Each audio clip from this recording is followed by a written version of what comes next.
Hi friends, welcome to my channel. Ahalya గౌతమ్ని వెతుక్కుంటూ వచ్చి ఇక్కడున్నారా అని అడుగుతూ ఉంటుంది. ఎందుకండి అని గౌతమ్ అహల్యని అడగ్గా, అదేంటండి సెలబ్రేషన్స్కి టైం అవుతుంది కదా, వెళ్ళి రెడీ అవ్వండి పదండి అని అంటుంటుంది అహల్య. థ్యాంక్స్ అహల్య గారు అని అంటాడు గౌతమ్. ఏంటండి ఎందుకు థ్యాంక్స్ ఎందుకు అని అహల్య అంటూ ఉండగా, బాధలో అమ్మా నాన్నల మ్యారేజ్ డే సెలబ్రేట్ చేయడమే మర్చిపోయాను, నా బదులు మీరు సెలబ్రేట్ చేస్తున్నారు అని గౌతమ్ ఎమోషనల్ అవ్వగానే, మీరోటి నేనోట గౌతమ్ గారు, అయినా ఇటువంటి థ్యాంక్స్లు మీరు నాకు చెప్పొద్దు, నేనే బోల్డన్ని థ్యాంక్స్లు మీకు చెప్పాలి. పదండి పదండి, సెలబ్రేషన్స్కి టైం అవుతుంది, వెళ్ళి రెడీ అవ్వాలి పదండి అని అంటూ ఉంటుంది అహల్య. అలాగే అంటూ గౌతమ్ లోపలికి నడుస్తాడు. మరోవైపు యామినిని తీసుకొని భర్త అక్కడికి వస్తాడు. ఇక వెళ్తున్న యామినిని, ఆగు, నిజంగా పూర్తిగా నువ్వు ఇక్కడికి వచ్చావా అని అతను అడుగుతుంటే, లేకపోతే సగం మనసుతో వస్తే లోపలికి రానివ్వరా, సెలబ్రేషన్ చేసుకునివ్వరా అని వెటకారంగా అంటూ ముందుకి నడుస్తూ ఉంటుంది. ఎదురుగా అర్జున్ ప్రసాద్, సుభద్ర, అనామిక, అహల్య, అతిథి వాళ్ళని రిసీవ్ చేసుకుంటారు. రండి వదిన అని సుభద్ర అంటూ ఉండగా, వస్తాంలే, పిల్లవని పేరంటానికి సిగ్గు లేకుండా వచ్చినట్టు వస్తాంలే అని ఎత్తి పొడుస్తుంది యామిని. దాంతో సుభద్ర బాధపడుతుంది.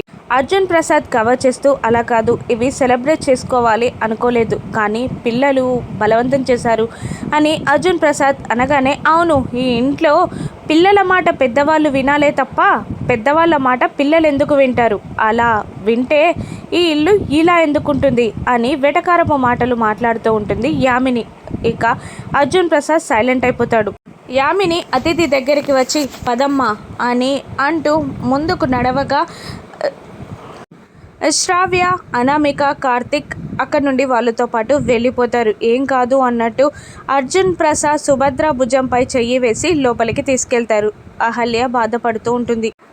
అతిథిని పక్కకి తీసుకొచ్చిన యామిని నీ కోపంగా చూస్తూ, అతిథి, నేనేమో బాధలో ఉంటే నువ్వేమో ఈ పేరెంటాలు కావాలా, నీకు ఫంక్షన్స్ కావాలా అని యామిని అడగ్గా, నేను వచ్చింది వాళ్ళ కోసం కాదు నీ కోసం అని అంటూ హ్యాండ్ బ్యాగ్లో నుండి కొన్ని క్యాండిల్స్ని బయటికి తీసి, ఆ అహల్యని నీ ప్రేమ నుండి, నీ జీవితం నుండి తప్పించుకోవడానికే ప్లాన్ చేసి తీసుకొచ్చా, కానీ ప్లాన్ ఇంప్లిమెంట్ చేయాల్సింది నువ్వే అని ఆ క్యాండిల్స్ని చూపిస్తూ ఉంటుంది. ఏంటమ్మా ఇవి అని అతిథి అడుగుతుండగా, క్యాండిల్స్, ఇవి వెలిగిస్తే దగ్గరున్న వాళ్ళు ఫేస్ కాలిపోతుంది, ఈ అరేంజ్మెంట్స్ అంతా చేసింది అహల్య అన్నావు కదా, క్యాండిల్స్ అదే వెలిగిస్తుంది కాబట్టి, దగ్గరే అది ఉంటుంది కాబట్టి దాని ముఖం పేలిపోతుంది, ఆ తర్వాత ఆ ముఖాన్ని గౌతమ్కి చూపించలేక, అది చూడలేక వాడు ఇద్దరు విడిపోతారు, నీ లైన్ క్లియర్ అవుతుంది అని యామిని అనగానే సంబరపడిపోతూ ఆ క్యాండిల్స్ని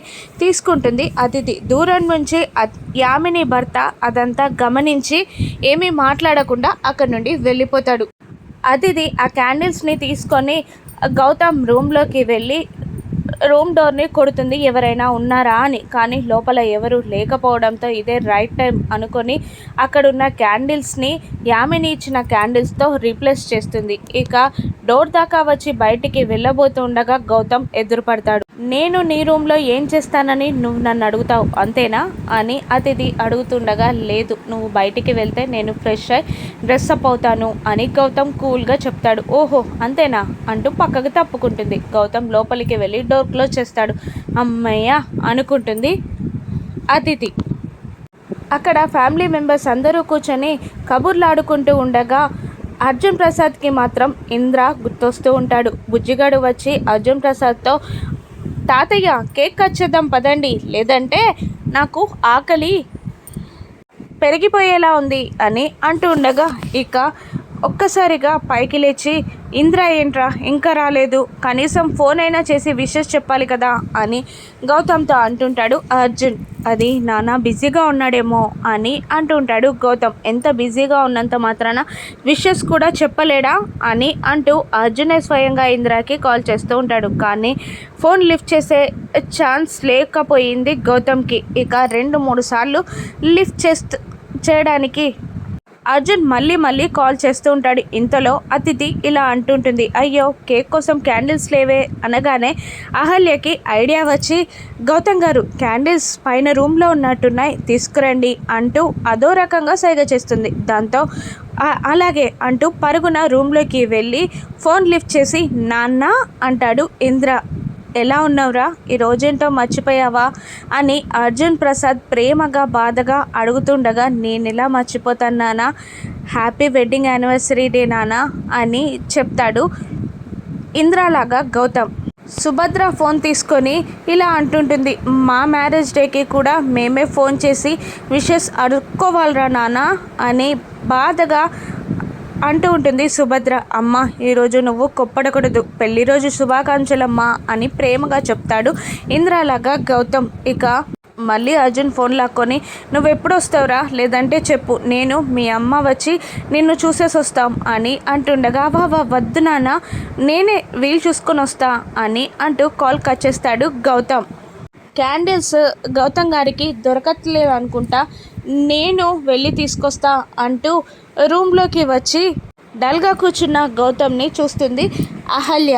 డౌట్ రాలేదు కదా అని గౌతమ్ అడుగుతుండగా, రాలేదు పదండి టైం అవుతుంది అని అంటూ అక్కడ అతిథి పెట్టిన క్యాండిల్స్ని పట్టుకొని వస్తారు అహల్య గౌతమ్. ఇక క్యాండిల్స్ని చుట్టూ పేర్చి యామిని తెచ్చిన క్యాండిల్ని మిడిల్లో పెట్టి వెలిగించబోతూ ఆ క్యాండిల్ని వెలిగించకుండా మ్యాచ్ బాక్స్ని అతిథికి అందిస్తూ నువ్వే వెలిగించు అని అంటూ ఉంటుంది. పర్లేదు నువ్వే వెలిగించు అని అంటూ, డెకరేషన్ చేసిందంతా నువ్వే కదా, ఏర్పాట్లు నీవే కాబట్టి నువ్వే వెలిగించాలి అని అంటూ ఉంటుంది అతిథి. ఒక పుల్ల గీకిన మ్యాచ్ బాక్స్ వెలగకపోవడంతో మళ్ళీ ఒకటి గీకాలని ట్రై చేస్తూ ఉంటుంది. అప్పుడు భానుమతి వెటకారంగా, నోరు మంచిదైతే అగ్గిపెట్ట కూడా అనేలోపే ఆ అగ్గిపెట్ట వెలుగుతుంది. ఇక భానుమతి నోరు మూతపడుతుంది. వెలిగించబోతూ ఆగిపోయి, శ్రావ్య ఎక్కడుంది, శ్రావ్య లేదు కదా అని అహల్య అంటూ ఉంటుంది. ఇక అందరూ శ్రావ్య రూమ్లోకి వెళ్తారు. గౌతమ్ శ్రావ్య భుజంపై చెయ్యి వేగా, నాతో మాట్లాడకురా నువ్వు అని అరుస్తుంది శ్రావ్య.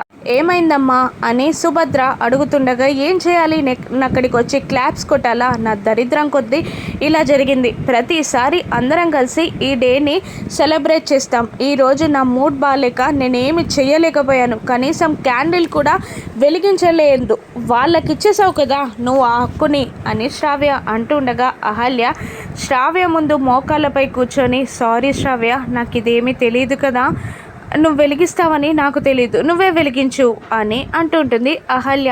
ఇక క్యాండిల్స్ మార్చడం గుర్తొచ్చిన అతిథి, అయ్యో తనేదో చిన్నపిల్ల, డెకరేషన్ చేసింది నువ్వే కదా, నువ్వు వెలిగిస్తే బాగుంటుంది అని అతిథి అంటూ ఉంటుంది.